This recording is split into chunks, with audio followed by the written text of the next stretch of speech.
sampai saat ini kemungkinan banyak pemerintah daerah belum yakin ini penggajiannya lewat siapa. Takutnya nanti kalau itu anggaran daerah terpotong untuk penggajian kami sebagai P3K. Jadi terkait dengan penggajian itu P3K itu adalah pegawai pemerintah dengan perjanjian kerja.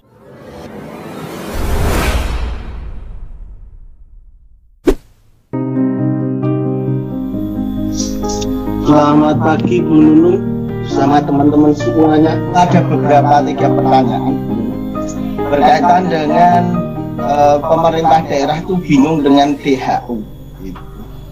Penggajian kita itu nanti masuknya lewat situ kalau bisa.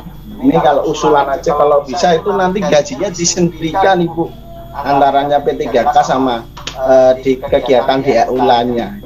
Yang kedua berkaitan dengan teman-teman kita yang sudah lulus passing belum dapat formasi yang belum disampaikan mohon Ibu berhadap dia dapat pemerintah daerah mempunyai rasa khawatir lah ini saya membuka formasi banyak sesuai dengan kebutuhan nanti siapa yang membiayai.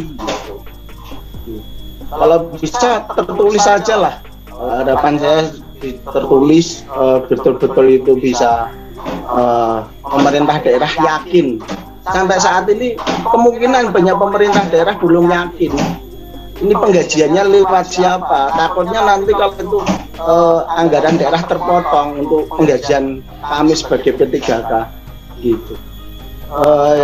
Yang selanjutnya terima kasih Bu Nunung, saya juga ikut lolos di tahap 1 berkat teman-teman semua IGI, teman-teman yang lain, beberapa komunitas itu saya K2 termasuk lolos di tahap 1. Jadi terkait dengan penggajian itu P3K itu adalah pegawai pemerintah dengan perjanjian kerja.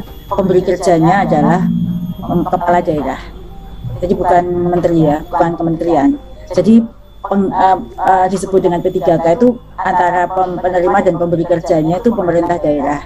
Karena pemerintah daerah maka gajinya harus melalui DAU, dana alokasi umum.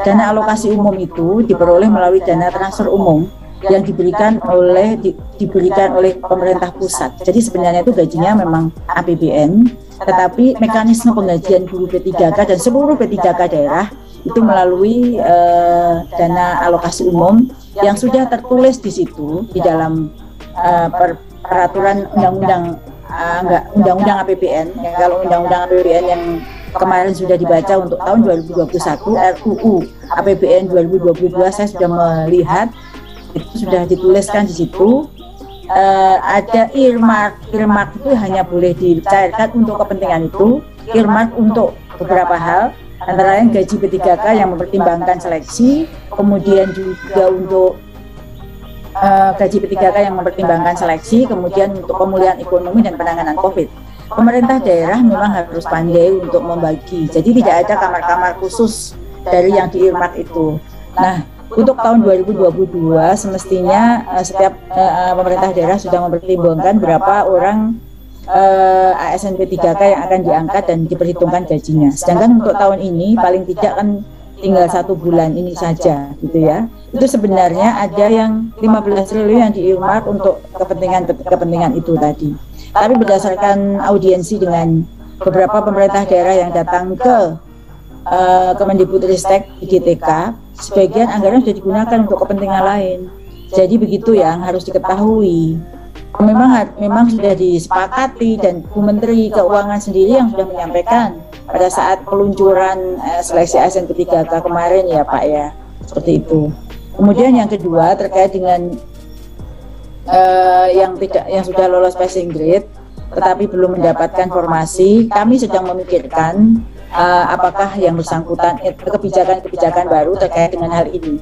Ini nanti akan disampaikan pada saat menjelang pengumuman pembukaan formasi seleksi tahap kedua. Tapi sebenarnya begini, dalam setiap persaingan itu pasti ada pemenang. Itu namanya ujian ya. Kalau dalam setiap ujian itu ada rankingan dimanapun adanya gitu ya, dan itu diatur dalam peraturan Permenpan untuk semuanya.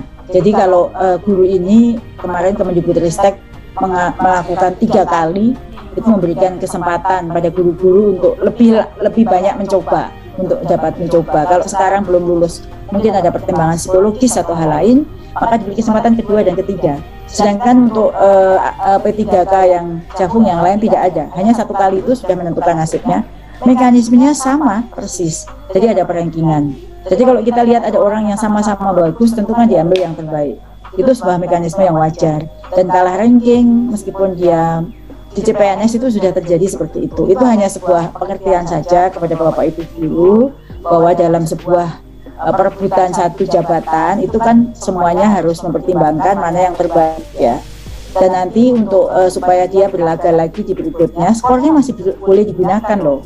Jadi kalau nanti pendaftaran kedua, mereka yang sudah punya skor yang bagus, jika melamar ke jabatan yang sama itu masih bisa dipakai tanpa harus ikut ujian. Tapi kalau melamar jabatan yang berbeda kan berarti kan uji kompetensinya beda ya, itu harus ikut ujian. Jadi menurut saya mereka yang sudah lolos passing grade tetapi kalah ranking itu harus dipahami terlebih dahulu bahwa itu sebuah mekanisme yang biasa dalam sebuah seleksi. Kalau seleksi itu kan pasti nilai yang terbaik, bukan begitu Bapak Ibu? Kalau misalnya, dan tidak hanya passing grade batasnya, karena batasnya pasti yang terbaik, karena kan dalam ikut seleksi banyak sekali orang pintar yang berlaga. Orang pintar yang berlaga itu pasti semua lolos passing grade, jadi bisa jadi passing grade-nya memang rendah sehingga orang banyak masuk, sehingga setelah itu akan dipilih mana yang terbaik. Yang kalah ranking itu hal yang wajar. Meskipun itu hal yang wajar, kami juga memikirkan yang terbaik lah buat mereka Bapak Ibu guru yang sudah kalah ranking, karena ini agak beda dengan persaingan CPNS. Kalau CPNS kan memang beliau-beliau atau mereka-mereka yang ikut itu adalah orang-orang fresh graduate, sedangkan ini adalah Bapak Ibu guru yang sudah bekerja, hanya penempatan saja disesuaikan. Seperti itu Bu, jawabannya dari saya. Terima kasih.